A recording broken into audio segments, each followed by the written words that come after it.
कर्म चार प्रकार के होते हैं। एक कर्म जिनसे यहां भी सुख मिले और परलोक में सुख मिले, जैसे प्रश्न भी रहते हैं झूठ कपट। कर्म चार प्रकार के होते हैं। एक कर्म जिनसे यहां भी सुख मिले और परलोक में सुख मिले, जैसे हम यहां किसी भूखे को भोजन पवा देते हैं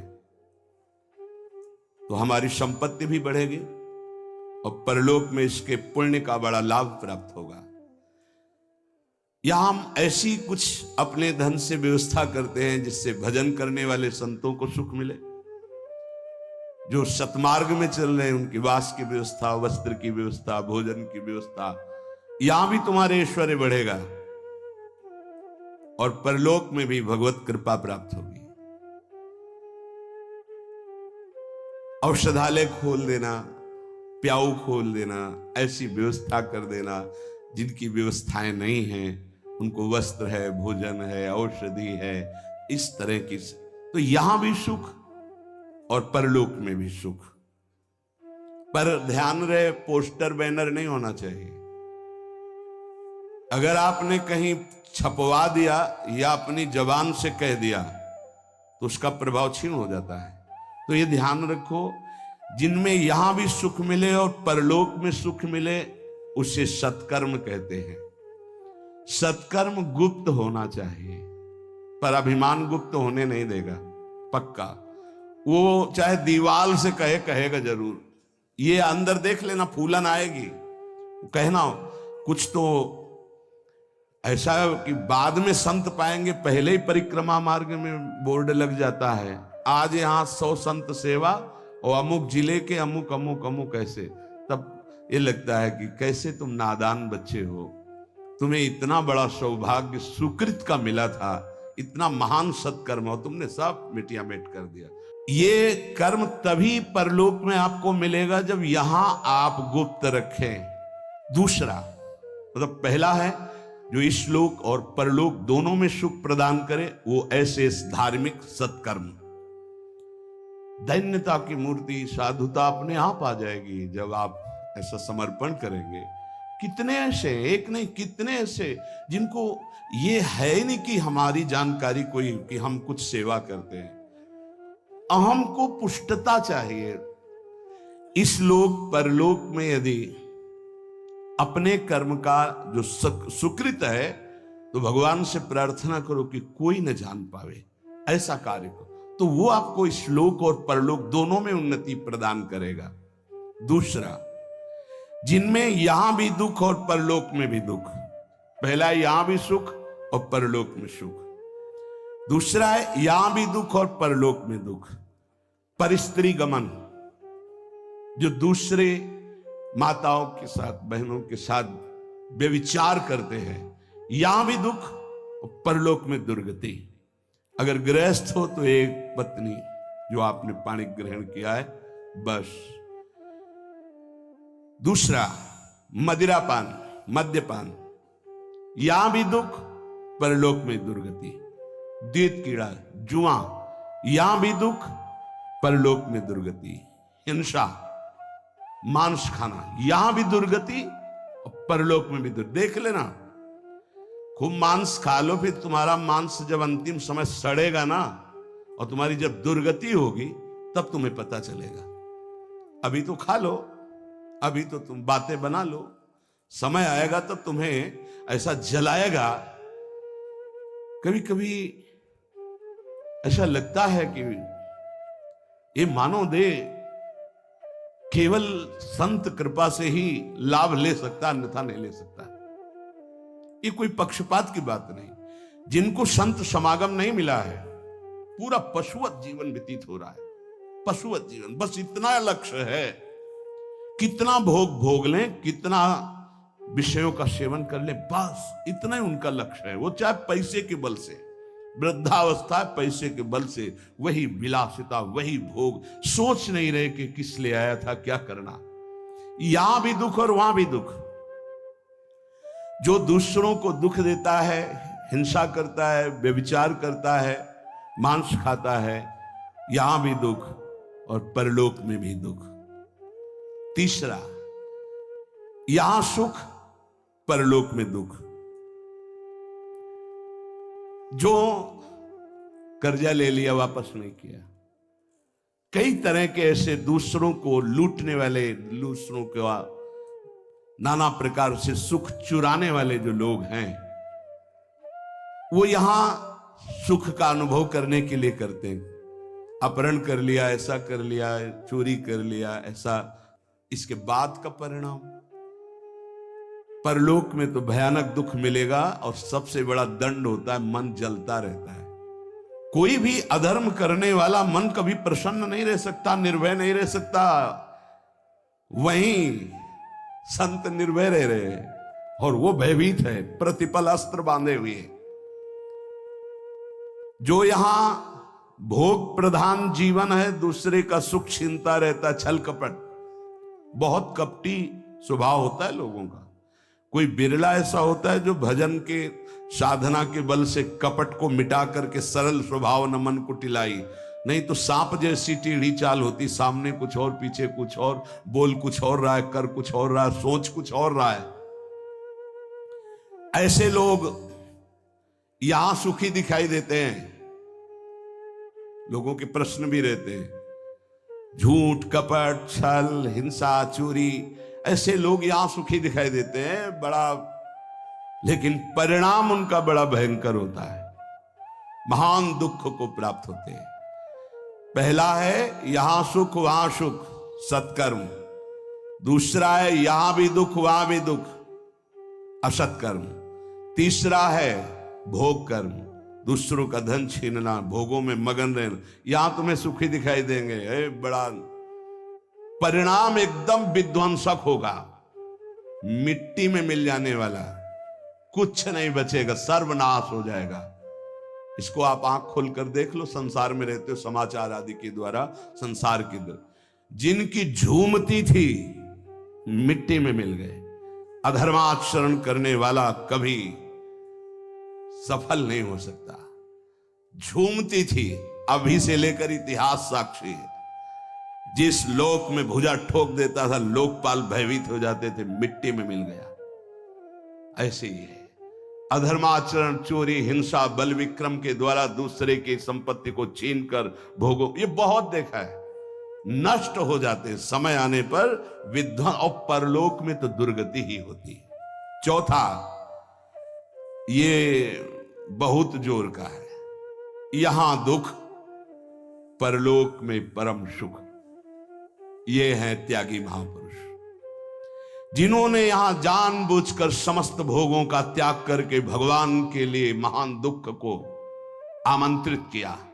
गर्मी, सर्दी, बरसात, निंदा, अपमान, काम, क्रोध, लोभ, मोह, मद, मत्सर, सबको सह रहे हैं। राधा राधा राधा राधा राधा, ये परम पद में आरूढ़ होंगे। तपस्वी, नाम जापक, व्रत उपवास, योगाभ्यास, साधना, इनके द्वारा पूरे जीवन कष्ट सहते रहते हैं और जगत मंगल और परम पद की प्राप्ति, ये चार प्रकार के कर्म होते हैं, जिनमें यहां सुख वहां सुख, वो दान पुण्य सत्कर्मादि, जिनमें यहां दुख और परलोक में दुख, पापाचरण, एक शब्द में बोल सकते हैं पापाचरण।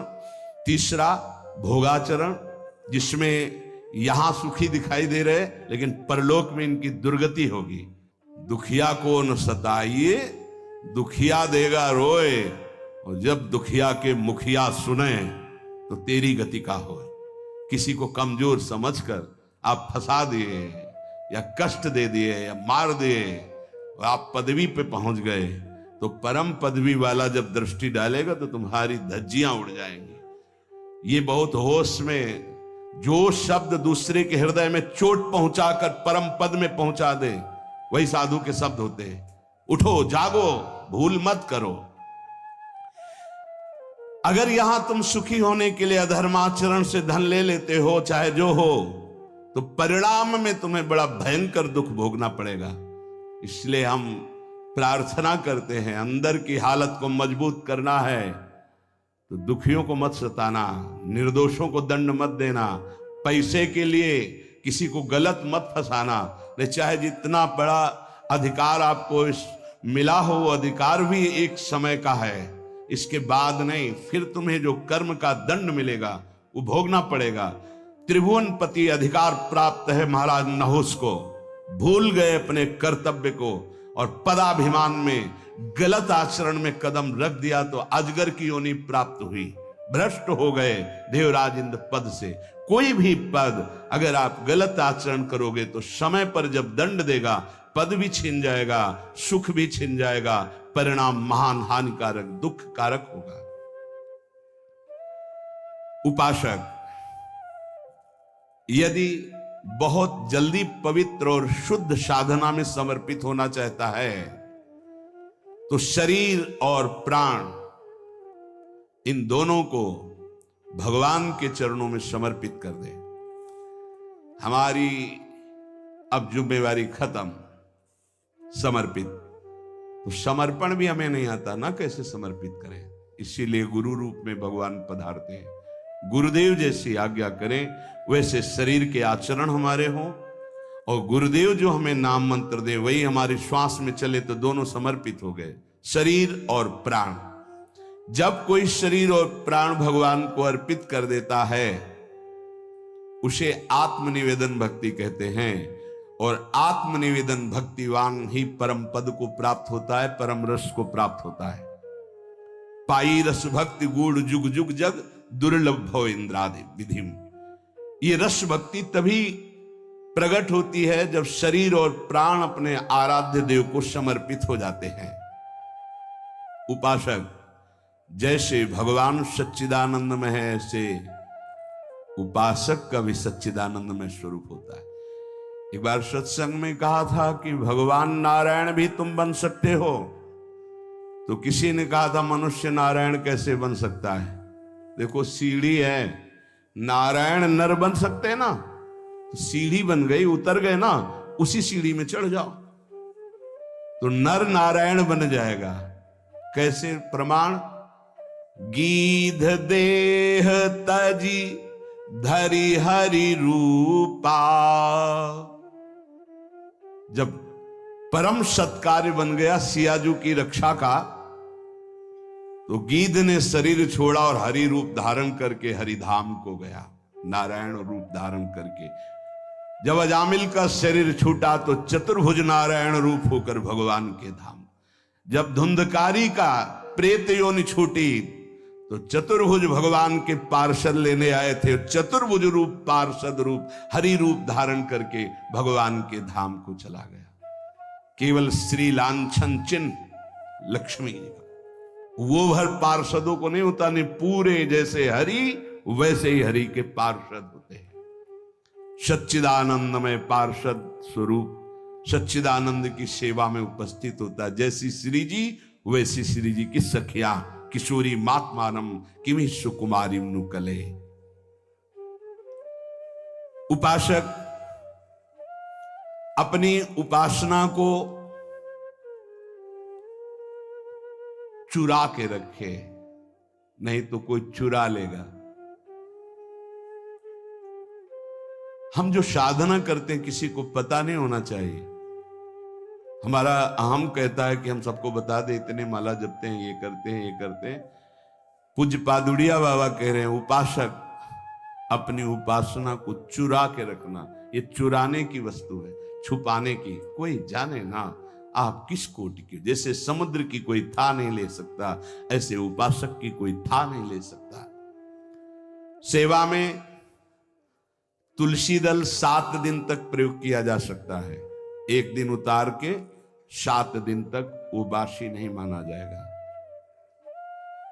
बिल्व पत्र 5 दिन तक, कमल पुष्प 3 दिन तक और अन्य पुष्प 1 दिन। आज उतारा आज ही लगाए, आज उतारे हुए कल नहीं चढ़ाए जा सकते।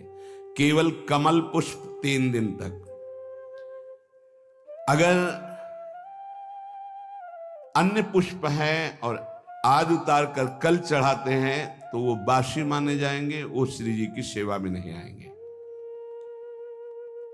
उपासक सदैव सतयुग में रहता है।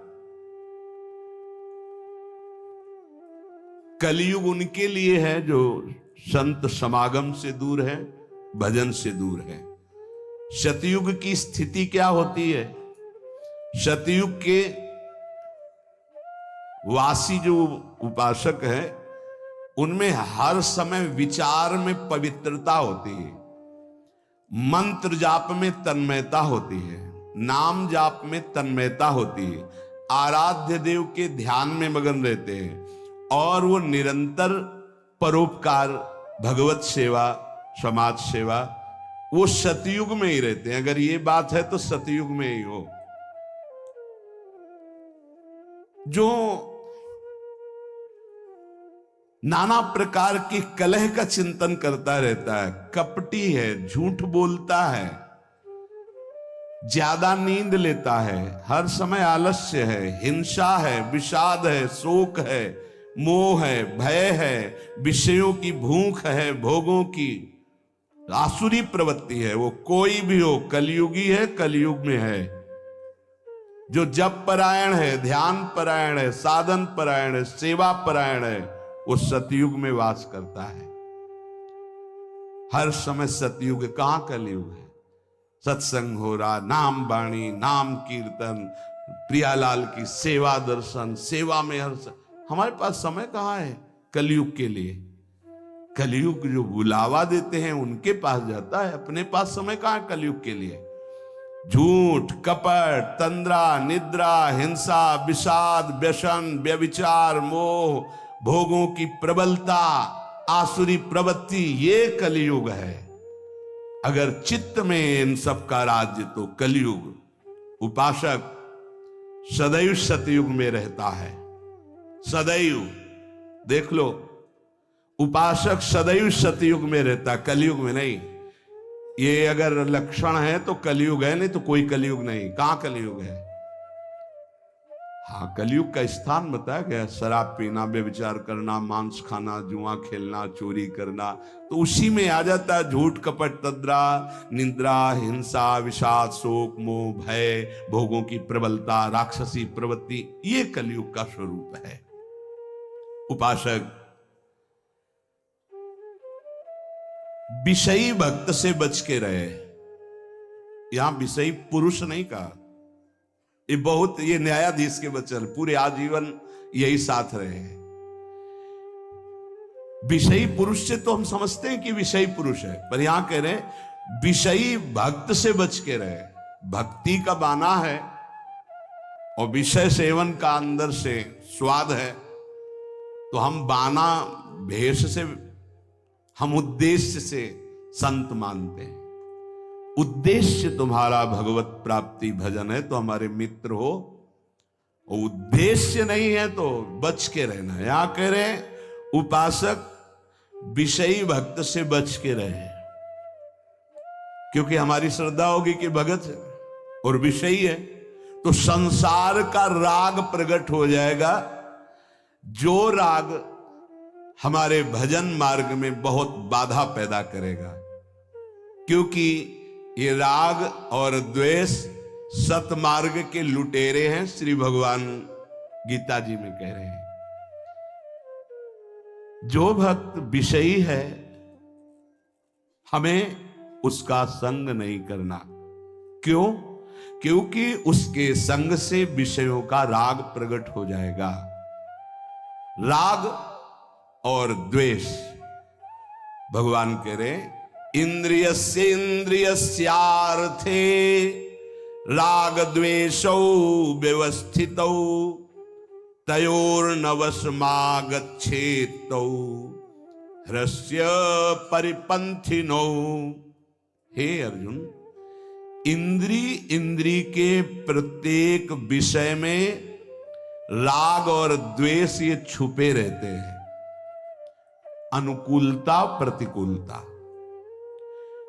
उपासक को न अनुकूलता में न प्रतिकूलता में, अर्थात न राग में न द्वेष में, दोनों में नहीं फंसना, क्योंकि ये दोनों इस मार्ग के लुटेरे हैं, खाली कर देते हैं, लूट लेते हैं।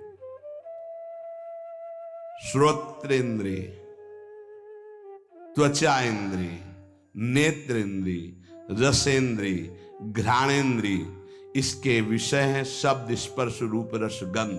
पूरी सृष्टि के भोग इसी में आ जाते हैं। इसमें कुछ में साधक का राग रहता है और कुछ में द्वेष रहता है। राग अनुकूलता, द्वेष प्रतिकूलता।